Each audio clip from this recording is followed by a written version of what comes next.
Hello বন্ধুরা, welcome to my channel. তো দেখতে পাচ্ছ একটা নতুন আর্টিকেল বা নতুন একটা ভিডিও নিয়ে এসেছি, যেখানে দেখা যাচ্ছে যে বাতিল হলো পড়ুয়াদের ট্যাব দেওয়ার প্রকল্প। এখানে আমরা কি জানতে পারছি যে আমরা কয়েকদিন আগেই জেনেছিলাম যে আমাদের রাজ্য সরকার নতুন একটি প্রকল্প করেছে। প্রকল্পের নাম হচ্ছে তরুণের স্বপ্ন। তরুণের স্বপ্ন। এই তরুণের স্বপ্ন প্রকল্পের জন্য কিছু অর্থ দেওয়ার কথা। যে অর্থ আমরা কি করব, কত অর্থ পাবো? প্রথমে পাবো হচ্ছে আমরা 10,000 টাকা। এই 10,000 টাকায় কেন 10,000 টাকায় আমরা কিনতে পারবো হচ্ছে ট্যাব। ট্যাব কেনার জন্য সরকার একটা টাকা দেবে। তা এই টাকায় আমরা যারা স্টুডেন্ট আছি, যারা ক্লাস 11 এবং ক্লাস 12 যারা পড়ে, তারা এই টাকা পাবে। আগে এই 12 স্টুডেন্টের টাকাটা পেত, বর্তমানে 11 স্টুডেন্টকেও অ্যাড করে দেওয়া হয়েছে। তা এই টাকার ফলে তারা ট্যাব কিনতে পারবে। কিন্তু আমরা এখনো এই যে বাতিল হলো পড়ুয়াদের ট্যাব দেওয়ার প্রকল্প, এই যে আর্টিকেলটা পাবলিশড হয়েছে, এটা কিন্তু অফিসিয়ালি আমাদের স্কুল শিক্ষা দপ্তরের যে ওয়েবসাইট আছে সেখানে দেখতে পাবে না। তবে বিভিন্ন, যেহেতু সংবাদ মাধ্যমে বা সংবাদ পত্রিকায় প্রকাশিত হয়েছে, সেই জন্য ধরে নেওয়া যায় এই খবরটা হচ্ছে সঠিক। তা এখানে আর্টিকেলটাতে কি বলেছে আমরা দেখে নিই, চলো। এখানে বলেছে শিক্ষক দিবসের সরকারি অনুষ্ঠান আগেই বাতিল করেছিল শিক্ষা দপ্তর। অর্থাৎ শিক্ষা দপ্তর যে সরকারি শিক্ষক দিবস হয়, সেখানে একটা অনুষ্ঠান করে, সেই অনুষ্ঠান বাতিল করে দিয়েছিল। তা এই বাতিলের ফলে এবার শিক্ষা দপ্তর থেকে একটি বিজ্ঞপ্তি দিয়ে জানিয়ে দেওয়া হয়েছে চলতি বছরে 1300 বেশি অর্থ যে প্রকল্পের জন্য বরাদ্দ করা হয়েছে তা প্রত্যাহার করা হলো। বুঝতে পেরেছো? ডাউট ক্লিয়ার হয়ে গেছে?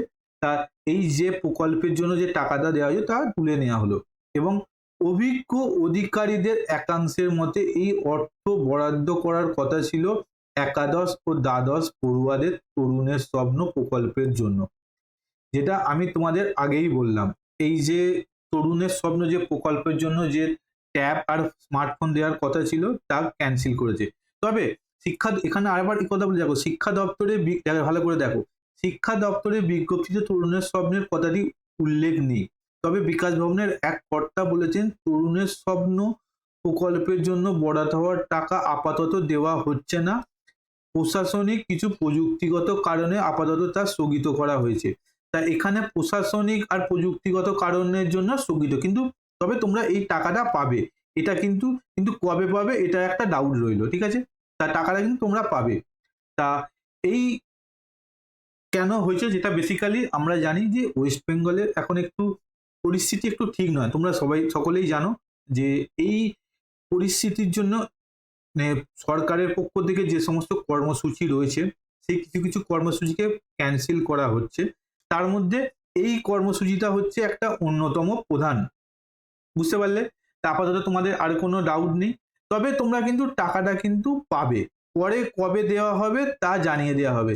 একটা জিনিস খেয়াল করে দেখবে বন্ধুরা, তোমরা যারা পড়াশোনা করছো, সরকার কিন্তু সমস্ত প্রকল্পই, যে প্রকল্পগুলো তারা নিয়েছে, কিন্তু ক্যান্সেল করে দেওয়া হয়নি। কিছু জিনিস স্থগিত করে পরে আবার দিয়ে দেওয়া হচ্ছে। তা তোমাদেরকে এই পরে এই টাকাটা দেওয়া হবে। কবে দেওয়া হবে সেটা কিন্তু এখনো জানা নেই, কিন্তু তোমরা নিশ্চিন্তে থাকতে পারো, পরে এই টাকাটা অবশ্যই দেওয়া হবে। তোমরা যারা 11-12 এর স্টুডেন্ট, তা মন খারাপ করে বসে রয়েছো, ভাবছো যে এই টাকাটা আমরা পেতাম, এই টাকাটা থেকে আমরা একটা ভালো ট্যাব কিনে পড়াশোনা করতাম বা বিভিন্ন অনলাইনে ক্লাস করতাম। তাদের জন্য বলে রাখি, তোমরা কোনো টেন্স হওয়ার কোনো কারণ নেই। তোমরা এই টাকাটা পাবে, আজ না হলে কাল, কয়েকদিন ওয়েট করো, তোমরা এই টাকাটা পাবেই। বুঝতে পারলে? তা এই ছিল আজকের আমার এই ভিডিও। তা ভিডিওটা তোমাদের কেমন লাগলো, এবং যদি ভিডিওটা ভালো লেগে থাকে, আর যদি তোমাদের মনে হয় ভিডিওটা থেকে কিছু জানতে পারলাম, অবশ্যই তোমরা তোমাদের মতামত কমেন্ট সেকশনে জানিয়ে দিও। আর ভিডিওটা ভালো লাগলে লাইক, কমেন্টস, শেয়ার, সাবস্ক্রাইব করতে ভুলবো না কিন্তু। ওকে? তো থ্যাংক ইউ। দেখা হচ্ছে পরের ভিডিওতে।